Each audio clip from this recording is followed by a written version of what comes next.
What's up, everyone? So part two of the video, Guy gives us the reason why he retired, which is super interesting, and what he's up to now. So check it out, part two, bro.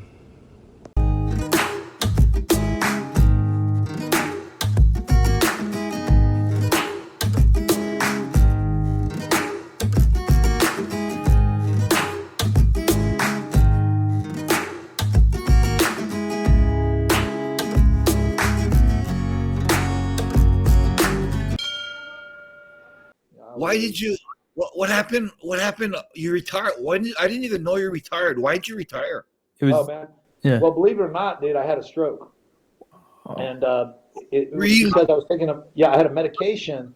You know, my knees, again, getting older, my knees were shot. You know, pancreas is nothing good for your knees. The fucking heel hooks and knee bars and toe holds, and you have Shit. to fight out of, man, they ain't good for your knees. And so I was given a Vioxx was a medication that was given to age-related arthritis for older people. And off-label, it was given to athletes like me, younger guys. But what it did was it malformed the blood, almost like you familiar with what sickle cell anemia is? Sickle cell anemia is a type of disease that African Americans, only Africans don't get it, but African Americans do. And what happens is, like, your cell is supposed to be like this, right? What happens is the cell gets here like this, and it gets these hooks. What happens is these hooks collect, and it clogs it potentially clogs your arteries and stuff like that, and give you heart attacks or strokes.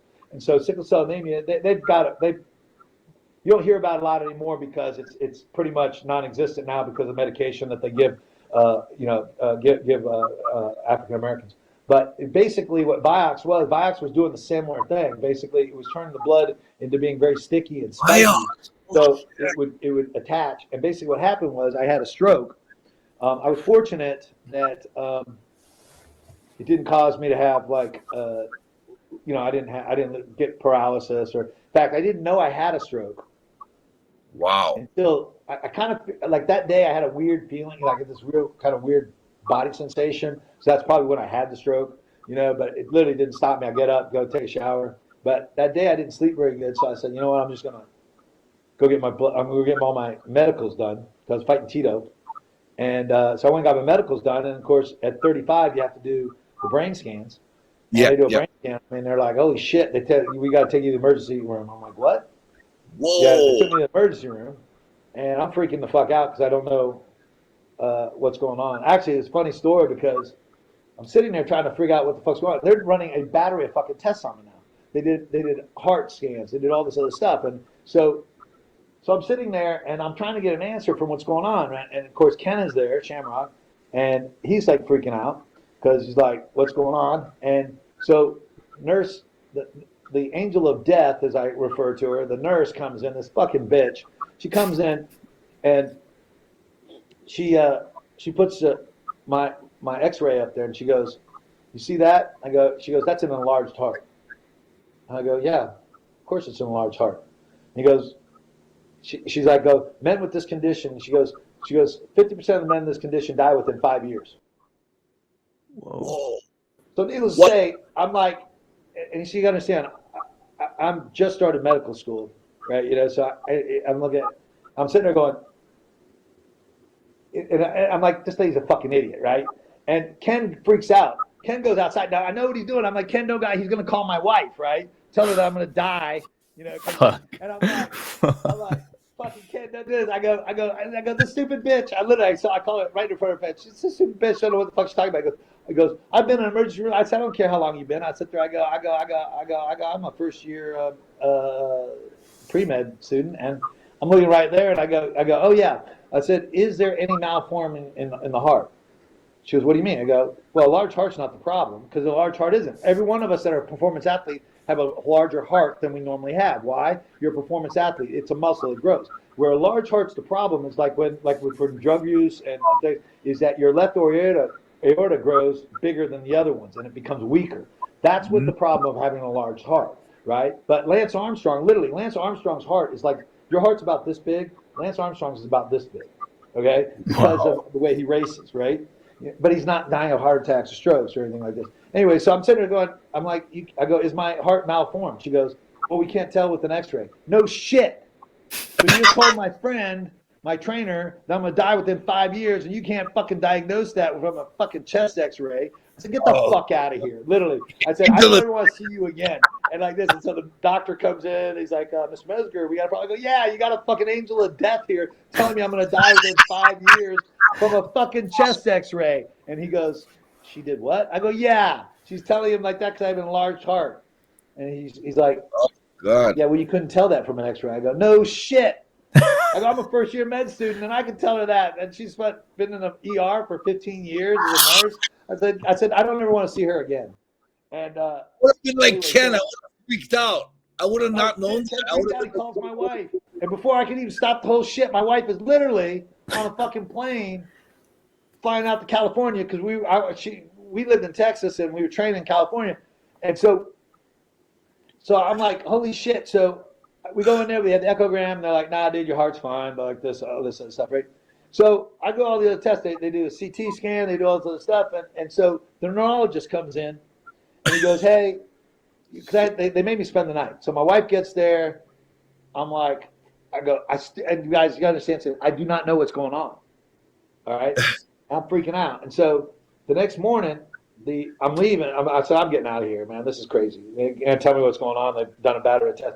And the neurologist comes by. He goes, hey, I meant to come by last night, but I'm sorry. But I just want you to know that I think you're going to be okay. And I want you to come visit my office later today when you get a second. Because it was like 6 in the morning. You can come around noon. I was like, yeah. Well, I wasn't even planning on going because I was like, what was he going to tell me, right? And so my wife made me, right? And there's only a few people I'm scared of on this planet. My wife's one of them. And so I was like, all right, we'll go. And thank God I did because he goes, yeah, you had basically you had 2 strokes back to back. He goes, you're lucky where it was at. You're not going to have any physical thing. He goes, but it could, you can't fight because it could rupture and you would die. And I go, you sure? Because T doesn't hit very hard. I'm pretty much sure I can get past that. And Still wanted that fight. I wanted that fight. And so anyway, but no, I was actually grateful that I did. But it is interesting because it was actually a blessing in disguise. I always say, God has my back. He always seems to do stuff. I'm one of those guys that sometimes like you might get signs from let's say divine signs if you're into that spirituality, whatever, right? Sometimes you get signs that you need to do stuff in life and you don't pay attention, whether God's telling you or something's telling you. I was done with the fight business. To be honest, I was done. I was tired. It wasn't because I didn't enjoy the fighting. I did. I actually the thing that I enjoyed the most was the camaraderie and the training and the discipline that came with it. I love that aspect. What I was tired of was dealing with pride and dealing with the UFC and dealing with all the promoters, and they just wore my spirit out. And I wanted to do it, but the problem was at the time I didn't have a college education. Right? Everyone thought I graduated college because I was a very successful wrestler, but I didn't. I didn't actually finish my PhD program until I was 41 years old, right? And, people don't know that, right? Because they think I've been a doctor a long time because I've been in the medical field for a long time. But I really haven't been. I was 41 is when I finally officially became a doctor. And, but anyways, so the point being is that I was making so much money fighting, that I was like, where am I going to make this money doing this other stuff? And literally I stayed in the fight business probably 2 years longer than I really wanted to. And it took me having to have a stroke to make me sick because I was insecure about what the hell I was going to do for a living after that. And I'll be honest, I'm real grateful to Mark Cuban, because Mark Cuban saw something in me. Like he bought my consulting business. 1 year after I retired, he bought my consulting business, and I became the president of a division of his television company. And it was HNet Fights, and we promoted. We were the number one promoters of anything that wasn't UFC or Strikeforce at the time. We even promoted Strikeforce fights. We were the outlet for them after a while. Huh? What kind of doctor are you? Well, I'm a PhD doctor. Actually, I ended up I was a naturopathic DO, but instead of going through the program, I did the PhD program because they're not licensed in Texas anymore. So I ended up doing that, and I ended up getting my nurse practitioner. So I have prescribing rights underneath a doctor. So really, the kind of stuff that I do is we do preventative. I'm a metabolic specialist, and we're segueing into neurological things. It's interesting. Things that affect me, it tends to be what I want. Like I need to be a better athlete, so I studied, metabolic function. And then after I realized I was getting hit in the head and how good that's at, I started studying neurology. And we actually have a great practice. It's called Mezger Systems. What it is. It's an optimization program. I don't like using the term restoration, which is generally what we're doing is restoring people from their bad habits, but it's an optimization program. What it does is here's the problem. We don't understand, people don't really understand how the body really works, and even doctors don't. It's interesting that they are so uninformed about certain stuff, but there's no way you see all these mental toughness things. You and me could write a book about mental toughness, what it takes to be an MMA fighter, how to translate that into business and 10 easy steps and all sorts of shit like that. But, yes, it's all good information. But the problem with it, the reality is, if you are not physiologically sound, okay, there's no way you can be neurologically sound. Just no way, right? Because your brain isn't separate from the rest of your body, right? And if it's not functioning in the right way, you can't be your best. So if hormones, and I'm not just talking about testosterone, but all your hormones and stuff like this, and especially your brain chemical stuff, if they're not firing all together as best as they can, there's no way you can force yourself to be number one. Now there are guys that are so freaking talented, so awesome that they're in shitty health and they still do it. Imagine how awesome they'd be if they were in good health. They would be phenomenal because there's no way you can do it.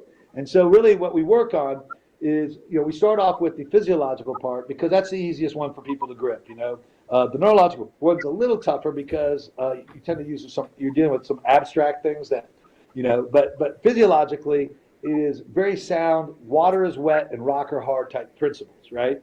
And so what we do is we analyze you mostly through blood work and through studies and what we do is we put you what we call grit and growth, which is a 90-day program where we analyze where you're at, get you hormonally sound, get you physiologically sound through workouts, and we have workouts for you. We have diet programs with you. We have hormonal adjustments to you. We have peptide medicines that we use. Peptide medicine is the wave of the future when it comes to real health. It's awesome. It basically allows your body to produce its own stuff. And it's amazing. And so what we do is once we get you physiologically sound. And it takes us about 90 days. It takes us usually about 6 months, but the first 90 days are the toughest because we're working on breaking habits. And, we have a workbook that you work every day.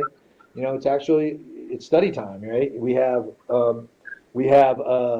Zoom calls every week where we have basically an accountability Zoom call for the guys going through the grit and growth, and where they talk to us about what, one of them is giving up drinking for 90 days. And you'd be surprised that is a stumbling block for most people. It's crazy, right? It's crazy. We get in these bad habits, and we don't realize we have these bad habits. I got a friend of mine, that we got through the grit and growth. He became a friend of mine through the grit and growth, but he goes, man, I don't drink very much. I go, listen, I'll tell you something. What you do is, I said, you have 2 glasses of wine almost every night. He goes, yeah, but it's just 2 glasses of wine. I go, yeah, but think about that's 14 glasses of wine. I go, that's 3.5 bottles of wine a week. Just give you an idea how much alcohol. I go, I don't drink wine, I drink tequila. I might average, one drink a month. Now, I might have 2 drinks 1 month and I drink for 3 months. I go, I'm not missing anything. And I go, at 54 years old, I'm capable of doing a lot of stuff that most 54-year-old men aren't, most 34-year-old men aren't allowed to do or can't do. I said, because I made the decision that I'm not going to let alcohol and other bad habits rule my life. And that's really what it comes down to. It comes down to just reshaping it. It comes down how desperately do you want to be the best you? For me, come on, face it. You didn't get in the fight business because you want to be second best. Did you ever sit there and go, I'm going to go for number 2? Fuck no, you didn't. It was like, you were probably a lot like me. Growing up, my mom still tells my story about to my son Logan. Your father was a little too intense about winning. I go, no, I wasn't too intense. She goes, yeah, when you won, you took second place in the Tulsa Open, which is a huge tournament. All right, and it was actually taking second place was a great accomplishment. It really was. But I was so mad that I didn't win that I was a good sport. I took it, I smiled like this, and I walked out. I took the medal and I fucking threw it in the dumpster. And my mom goes, babe, you took second place, and I got that's a first place loser, right? So our program is about being about about you trying to be the champ. Now, granted, you may not be able to be the champ and everything like this, but it's not because we don't arm you for the best possible result.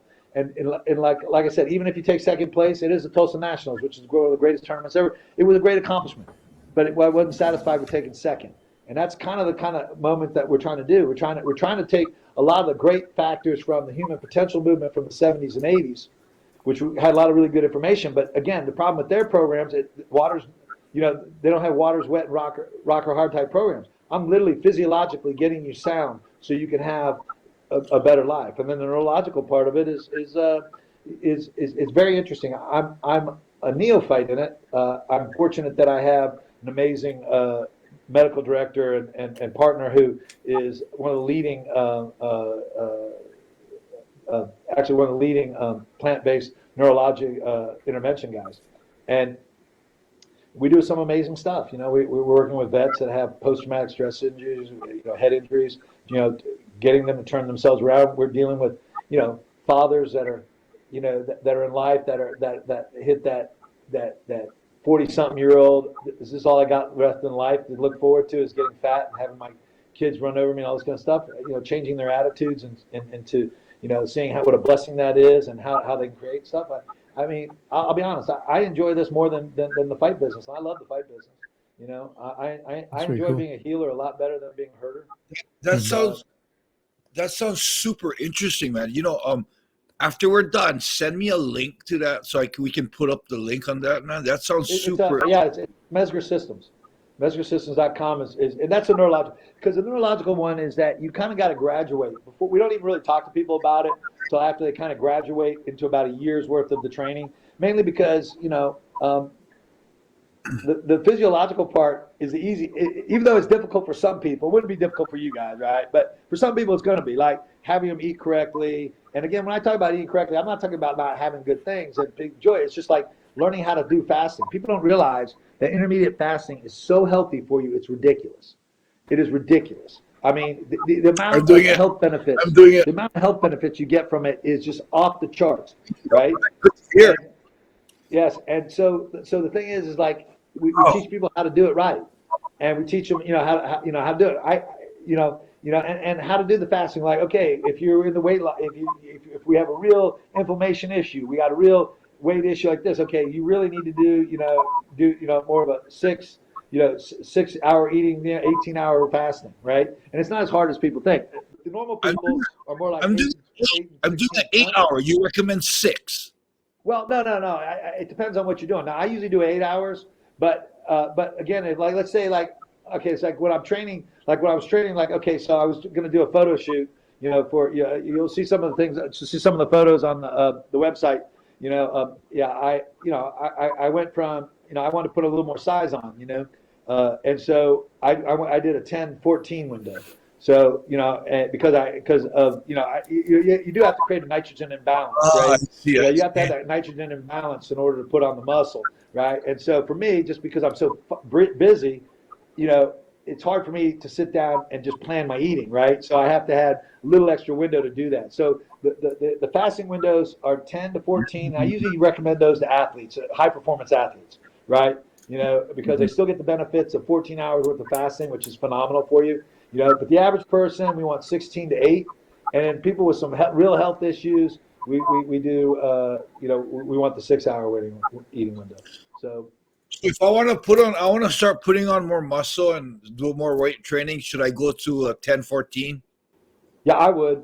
And what you have to look at is be real super strict on your fasting. Now, the only thing that you do, like if you train during your fasting, I do. You want to put, okay, so what you want to get is essential amino acids.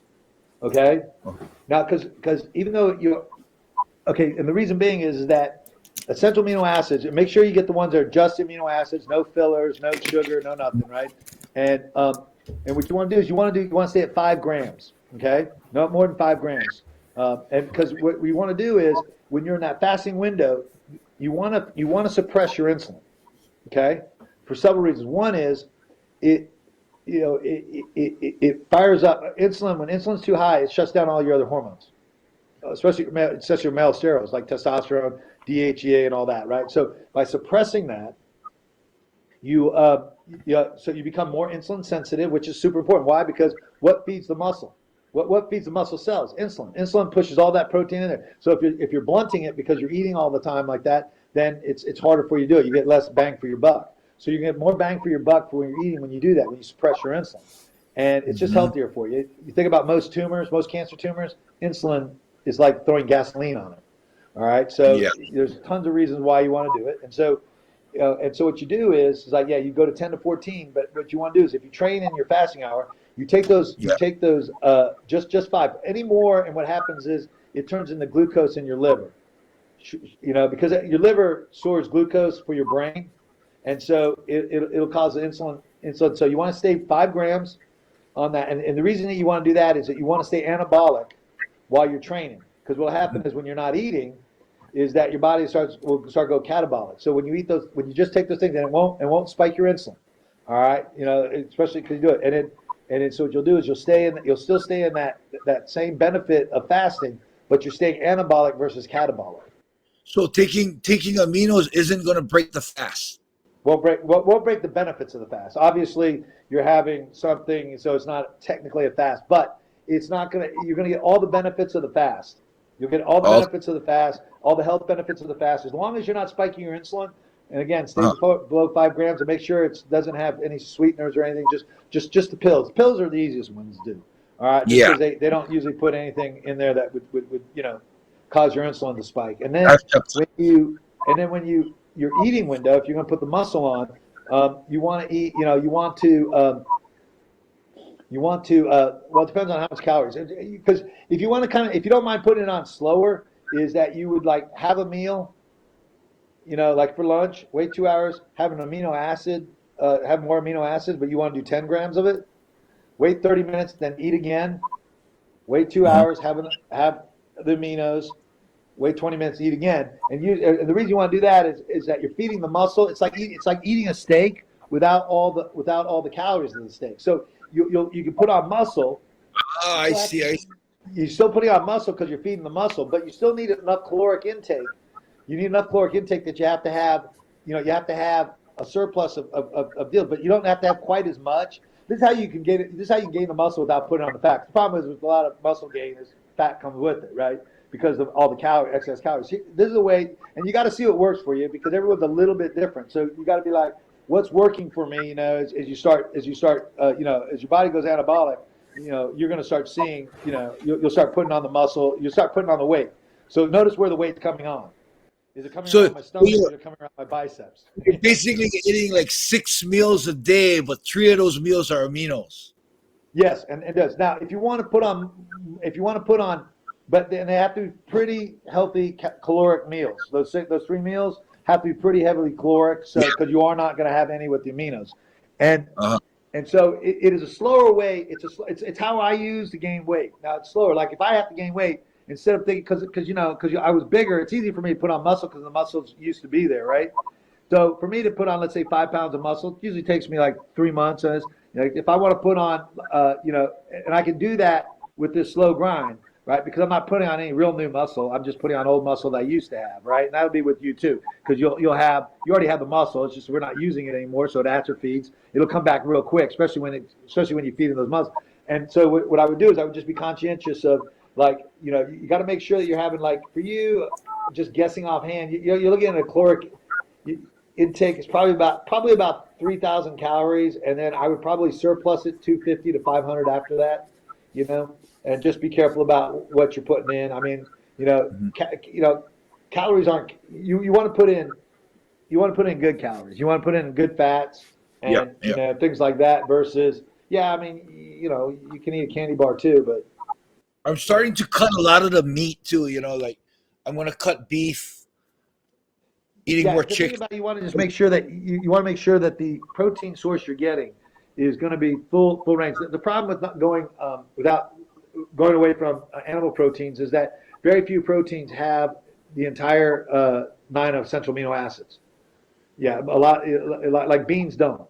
beans you have to mix with certain other stuff, and the problem is with beans are as a protein source. If you use whole beans versus a bean powder, right? You know, a protein powder made from beans, is that there's so many calories in it that it's hard to stay lean. You can do it. It's just hard to stay lean and put on the muscle that way. That's the advantage of animal proteins.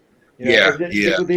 with the animal proteins, you just got to be conscientious of eating healthy animal proteins. You know, the problem is like an In-N-Out burger is not going to be the same as a grass-fed burger. You know, that's 95 or 98% lean beef. You know what I mean? And Mhm. you know that's going to have a significant metabolic difference to you than that In-N-Out burger because you don't know where the fuck that came from. That's the problem.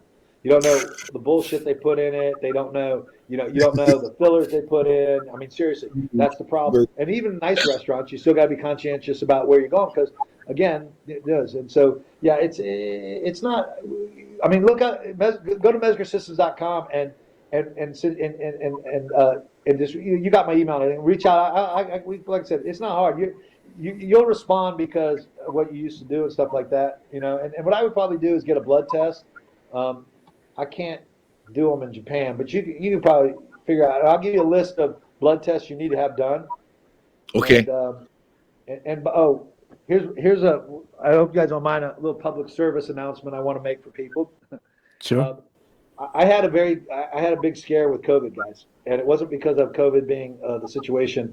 Like what is it that this Omicron COVID, is less damaging on the front end and more damaging on the back end. Meaning, like you basically had, I got COVID, and literally I was uncomfortable for 2 days. I was barely nothing. I had a head cold. That was it. Hmm. well, The only reason I tested for it was, and I wouldn't have tested for it because I thought was I tested for it because I was going to my wrestling with my son, and I obviously didn't, I wanted to be safe in case it was. Hmm. So it came up positive. Boom. All right. No big deal. 3 days later, it's a negative. The problem is that you have this really high inflammation afterwards. A lot longer, about 2 weeks longer than the other forms of it. And what happened is I had taken like a week off from being sick, like I said, and I don't take a week off when from training and stuff. And so I went back at it like a bat out of hell. And the problem is I caused massive inflammation in my heart, and I basically almost gave myself a heart attack. And I could have killed myself. All Shit. right, all because of this. Yes, guys, hey, I'm not exaggerating. you I'm know not what you? exaggerating. If anything, I might be downplaying it. But here's the problem. The problem Whoa, that we have, and I'll be honest, it as a health professional, I'm embarrassed that I did not know this. The only thing that is redeeming is that I talked to 6 cardiologists, only 2 of them knew about this. Now, what it is that after this happened, a girlfriend of mine, she owns a consulting business, a medical consulting business, and her her main doctor there is a leading heart thoracic surgeon. He just recently retired. He's in the consulting business, and so she goes, "You need to talk to him." And so she just was relentless on it. So I ended up talking to him, and I'm glad I did because he goes, "We need to check," because he said, "Can you send me your medicals?" Okay, so I did. I sent him all my blood work, and my blood work is stellar, dude, guys. It's like my levels are my cardiac levels are like my LDL, my VLDL, my HDL, all in like major badass levels. Okay, I have no blood pressure issues. I work out minimum of 3 times, usually 4 to 5 times a week. I eat well. I eat healthy, and I'm not a candidate to have a potential heart attack and one of these deals, right? I can't remember the name of it. It's not quite a heart attack, but it's similar, and it's as dangerous as a heart attack. It's just not as damaging long term. Anyway, so um, what they don't test is a thing called LDLP, LDL particles. Now, we don't test it. Now, I know what it is because I went to school, but we spent literally 5 minutes on it. I'm not an interventionalist. So I don't, if you're having a heart attack, you don't come to me. I don't fix heart attacks. What I do is you come to me so you don't have heart attacks, right? And I should have known this. I wrote a scathing letter to the dean and the president of the school I went to, the University of Natural Medicine, um, saying how that they're missing the boat. That we outside of knowing what it is, it's a lipoprotein, right? outside know what it is, they did not tell us the significance of why you need this checked. And guys, you need to get this checked. The problem is that they normally don't do it on a normal. Never. I've done thousands of blood tests for people, thousands of them. I've taken hundreds of them myself because I experiment on myself with most of the programs we do. So I literally take blood tests every 3 months usually, and never once was I told to test for this. Not once that we were doing this. And the problem is like I have a genetic fuck up somehow because I have this perfect other thing, but this lipoprotein, I'm up over 2,000, and I should be below 700. All right, so it is very dangerous. It's called LDLP or LDL particle, and you want your parents, guys, you want your parents to get this test. The problem with the test is it's expensive. It's like normal lipo testing is like it'll cost you like, well, doctors usually raise it up, but it costs the doctor about just under $20 to get your LDL, your VDL, and your HDL and the breakdown profiles. This particular test does cost $100. So it's not cheap. That's probably why it's not offered on insurance. But pay it, guys, because you need to know if I can have a problem because the inflammation caused this to be a problem, right? If I can have a problem with it, anybody can because nobody really is as conscientious of how they take care of themselves. You know, because I'm one of those guys that like I'm not going to tell you to do something I'm not willing to do myself or have done myself. Like I tell a lot of my fighters, you're going to do this. I can't do it anymore because I'm 54 years old, but I did do it. You know, and so the thing. But this guy's, I'm telling you something. What is that? LDLP. LDLP, LDL particle. All right, it's a lipoprotein, and the problem is it collects with our parents more so than us, and you want to make sure. Now it can be. I'm not sure exactly. I know he put me on some heavy duty statins. I don't know if that's the normal protocol because I'm still learning about it. I'm still learning the protocol on it. So I would be uncomfortable with the idea of treating it, but I could direct your parents to or people to where to go. You go to that Paladin MDs and they could probably take over the deal. But I'll tell you something, guys. Please have it done because it is a sign. This is what's killing. Okay, when you hear about older people dying from the flu, they're not dying from the flu. They're dying from complications of the flu. That's the difference, right? You'll hear that. What's happening is that the inflammation from the flu, from strep throat, from COVID, is causing these particles to rupture. And what happens is when these LDLP particles rupture, it leaks the fluid into your arteries, and your brain thinks you ruptured an artery, so it starting clotting agents. Sends the clotting agents there, and then that can cause the heart attack and stroke. I just so happened to stumble upon Chris Leben's Instagram, and he just wrote something that after his development of COVID, he's in the hospital now because he had a cough and a shortness of breath. Is that kind of the same thing? Well, that would be okay. So one of the problems with the Omicron is that it causes what it sounds like what he did, and then affect his heart as much as it affected his lungs. So that's things like me. It affected my heart more than it did my lungs. But what happens is that inflammation gets in the lungs from this Omicron, and yeah. So what's happening is that what it basically does. Well, I guess in layman terms, it'd be like how you like if you blow up a balloon. When you first blow up a balloon, it's really hard to blow it up. But after you blow it up a couple of times, it becomes easier. Yeah. The rubber gets twisted. So that's what happens. That inflammation. You think about your lungs being that balloon. All right, and so what happens? That inflammation blows it up so much that it becomes basically stretched out. Now it shrinks back. Most of it shrinks back with time, right? And the healthier you are. But that's most likely what that inflammation was so bad in his lungs that what he was having was that normally when he blows it up it goes here, but if it's already here, he's just getting this versus getting this. And that's what happens with that inflammation, and it can kill you. It can actually kill you. What it can cause there is you can cause yourself to have a heart attack from that because what happens is stress levels go up, blood pressure will go up when you're not breathing. You think about like when you hold your breath, when it goes up, your blood pressure. If you can't get that oxygen in your system, your blood pressure goes up. And if he has he's obviously an athlete and probably has good heart. Yeah, he still trains a lot. Yeah, but somebody else that is less healthy, that could cause them to have a heart attack. Wow. Yeah, it's interesting because I'm somewhat embarrassed the fact because I always consider myself a metabolic specialist. Like I argue with doctors all the time about the way that they're wrong about certain stuff, and they'll be like, "Well, I'm a doctor." I go, I'm a PhD. What I study is just this. I don't fix. I said you have to work the flu. You have to work broken bones. I don't do any of that shit. All I work is metabolic function.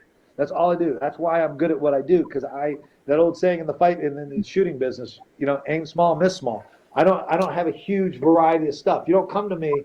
You don't come to me for the flu. You don't come to me for COVID. You come to me so you don't get that stuff, right? And so, so I'm really good at this. And so the funny part is I knew nothing about the value of this thing of knowing your LDLP.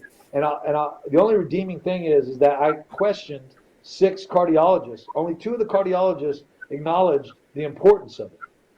One of them wasn't the cardiologist that was working on me when I went to the hospital, so I got a new cardiologist. I got one who understood that aspect because it's crazy. We're just not taught to look at it. We're not taught to look at it, and it's scary. So that was my public service announcement. I want everybody that's listening to this, you got to get your LDLP checked. You can get it done you can get these things done without a doctor's prescription these days. It may be a little expensive. It'll probably cost you $100, but it's a peace of mind to know that if you have this, and if it's above 700, it needs to be fixed. Now the problem is I wouldn't feel comfortable, even if I knew the thing, I wouldn't feel comfortable describing anything to people over lines like this. But if you get your blood test and it's over 700, you need to go find a doctor to find out what treatment needs to be done for it. Now, it's probably going to be a statin to lower it down or something like that, but it may be just adjusting your diet. Isn't niacin also good in taste instead of statins? Niacin. Well, no, yes and no. What I would recommend is there's a natural statin called red rice yeast. Red rice. And you could take that, like if your cholesterol is a little bit high, you can do about 600 milligrams of that, and you take your niacin. What you want to do, you can do one or two ways. You can do about 1,000 milligrams of the non-flushing, or you can do about 100 milligrams of the flushing. The flushing just makes you a little uncomfortable, and then you also have to take CoQ10 because the red rice yeast will it pulls CoQ10 out of your bones and heart and things like that. So you want to supplement that with about 100 milligrams. But like I said, if it is high, you need to go to a doctor who can, because if you have normal high cholesterol, the red rice yeast is fine. I don't know if it's fine if your LDLP is, because I don't know enough about it. Like I said, I'm embarrassed that I don't know enough about it, but I'm learning. So my patients, because this is a preventable thing, guys. The incident that I had was 100% preventable, and literally it could have killed me. I mean, I'm back into doing stuff. I'm back to my life. I'm not quite hard yet. But since I was 50, of course, because of COVID, I haven't gone for the last couple of years, but I've been going to Thailand for a full body check. I've never checked that LDLP, so I'm gonna make sure that's added. Dude, nobody does. It's crazy, and that, like I said, it's what's killing people. Be over 700, yeah. It's supposed to be below 700. Yeah. Okay. Fuck, that's good information. Thank you, man. Yeah, it's interesting. Yeah. Well, it's like this traumatic experience is a lot like having that stroke. Because, like I said, I wouldn't have quit the fight business if I didn't have that stroke, and it was the best thing I did because I left the fight business. One, my health intact. My brain's intact, and to be honest, it segued into like having, like my other career. I became a television executive, right? Mm-hmm. But more importantly, what I learned is that Guy Mezger has more to offer than knocking people out for entertainment. That I was capable of doing. I took non-existent television on the programming and became number one programming in 6 months on HDNet. And we were number one programming for the 6 years. For 6 years, 5 of those was when I was there. And Mark Cuban was like, he was very interesting. We had a conversation with him. He's like, "How do you feel about television?" And I was honest with him. I go, "I enjoy working for HDNet. I don't really enjoy television. It's not my passion. Now, I enjoy working with the people I did because working at HDNet, it's now Access TV, but it was HDNet when I was there. They merged with Seacrest's company. But I enjoyed working with the people. I worked with very smart people And it was very, very good for my self-esteem and my self-confidence that unbelievably smart people like Mark Cuban Simon and all these other guys in there that way smarter guys than me were taking value in my counsel. We're taking value in what I had to say, and and I was like, wow, and so when Mark was sitting there going, what was the passion? I go, well, when I was a kid, I really wanted to be a doctor, but despite what they say, it's very difficult. Like I had learning disabilities, like I obviously, as you guys probably tell, I have a little ADD, but I also had dyslexia and stuff like this. And you got to understand, man, you know, 50 years ago, 40 years ago, they didn't diagnose dyslexia like they do today, right? So I actually didn't get diagnosed with that I had dyslexia until I was 25 years old. And so I wasn't a very good learning student, you know what I mean? And so I didn't have great grades. I was a poor kid. They don't go to medical school, right? And so Mark's like, well, what would you do? And I sit there, I tend to lean towards, naturopathic stuff, and I would really love to become a naturopathic doctor. I would like to become a nurse practitioner, so, which is in the allopathic world, in the medicine world. He goes, what would it take? I said, it would take me having to, go to school again. He goes, Mark gave me he goes, because I was going to leave. Mark gave me a severance package that paid for my entire school. That's awesome. That is I think brilliant. it's awesome. I think it's unbelievably awesome. Yeah. The severance package he gave allowed me to start and finish school, finish my PhD program. Yeah. So I mean, yeah, no, things work in a mysterious way, right? yeah, Who would believe having a stroke was actually a beneficial thing? And yeah. and I got to look at like. No, That's I all. also, guys, I'm a walking time bomb. I also had a brain tumor, right? And that was caused because of too many hits.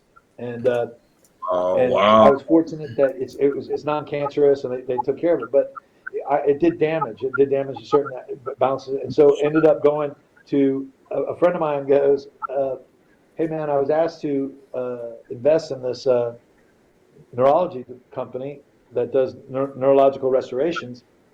He goes, you're the closest guy I know who's anything about this. I'm like, you're in trouble because I'm not, outside of knowing how the brain functions, I'm not the guy. I said, but I'm willing to go talk to him because I want to know. So I went to these guys, and they started talking to me outside of the basic brain function. They might as well have been talking Chinese to me, and I was like, guys, that's what I said to them. I go, I understand basically what you're saying. I don't understand the intervention part of it at all. And I go, that's just not my specialty. It's not something I'm versed in and stuff. And they go, well, it was kind of the bittersweet. Kind of hurt my feelings a little bit. They go, these guys are all in their mid-30s, and they're like going, dude, when I was a kid, you were like my favorite fighter. I'm like, okay, you're 35 years old, and when you were a kid, I was your favorite fighter. Awesome. That's to show you how fucking old I am, right? I get that up too. That was the bitter part. The sweet part is that they took me through the treatment, so I'd experienced it firsthand, and it helped me out a lot because I was having certain balance issues, and I don't have them anymore. And it also, what it did, it sparked my interest in adding the neurological part to the metabolic part that I had. Another blessing in disguise. Because I know I've changed people's lives. I went to work for that company, helping vets. Mostly, I worked mostly with the vets, helping vets that were having awesome. Severe neurological issues, and it was a blessing, that the information that I've gotten and be able to help people. So I think maybe this incident where I literally almost died from too much inflammation in my heart is to let people know about this silent killer. yeah, and it's so cool that you managed to like just take everything from like really bad experiences and turn them into positives, right? It's really inspirational. You got it. You can sit around and bitch and moan. I'll tell you something. You can sit around and bitch and moan. It's like losing a fight. If you lose a fight, whether you got fucked on the decision, whatever, you lost the fight.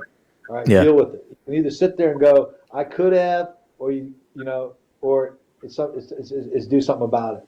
All right. Yeah. Like that was saying, it's not really a loss if you learn something from it. There's actually truth to that. And I find,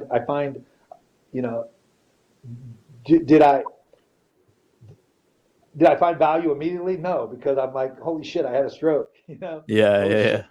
like, holy shit, But what over am I time. going to do with my career? What am I going to do with my life, right? You know, I have a new baby on the way. You know, I have all this other shit that's going on. You Mhm. know, you're like, you know, holy shit. But it turned out to be like, holy shit, it was a blessing. It was a blessing. Yeah. Yeah. Tumor, Yeah. you know, was a blessing. You know, I mean, my poor wife has to deal with so much shit with me. It's like, you know, I mean, it's like, She's I got my married to a thumb cut off. legend. I got my thumb cut Yeah. off in an incident with a guy that was beating up his girlfriend.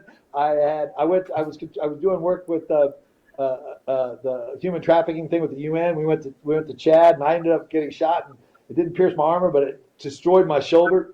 Mhm. Tell your wife, hey, yeah, I'm doing a security job, no big deal, baby. Come back, your shoulder's gonna sling like this. You know? Yeah. Patience You of a go for saint. every Christmas You're, present. it's You go okay. You're a legend. Yeah. yeah, I figured That's, with everything I got through, ain't nothing gonna fucking kill me but me. yeah. I've been shot twice now. I've been stabbed. I have my thumb cut off.